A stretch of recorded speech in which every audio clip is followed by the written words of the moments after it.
അറബിക്കടലിൽ മുങ്ങിയ ചരക്ക് കപ്പൽ ഉയർത്തുന്നതിൽ ആശങ്ക തുടരുകയാണ്. കാലവർഷ ശേഷം നടപടികൾ വേഗത്തിലാക്കുമെന്ന സർക്കാർ വാദവും പാഴായതോടെ മത്സ്യത്തൊഴിലാളികളടക്കം ആശങ്കയിലുമാണ്. അതേസമയം കപ്പലിലുണ്ടായിരുന്ന രാസപദാർത്ഥങ്ങൾ കടലിൽ വ്യാപിച്ചാൽ ഗുരുതര പ്രശ്നങ്ങൾക്ക് വഴിവെച്ചേക്കാനും സാധ്യതയുണ്ട്.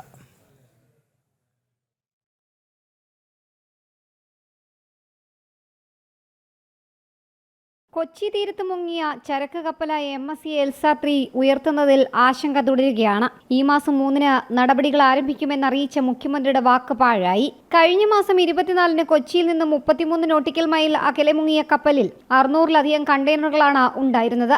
ഇതെല്ലാം അറബിക്കടലിൽ മുങ്ങി. ഇവയിലുള്ള പ്ലാസ്റ്റിക് ഗ്രാനുകളടക്കം മറ്റു വസ്തുക്കളും കേരള തീരത്ത് അടിയുകയും ചെയ്തു. നിരവധി കണ്ടെയ്നറുകൾ ഇപ്പോഴും കണ്ടുകിട്ടാത്തതിനാലും എണ്ണ മലിനീകരണവും പ്ലാസ്റ്റിക് പെറ്റലറ്റുകളുടെ വ്യാപകമായ വ്യാപനവും സംബന്ധിച്ചുള്ള ആശങ്കകൾ വർദ്ധിക്കുകയാണ്.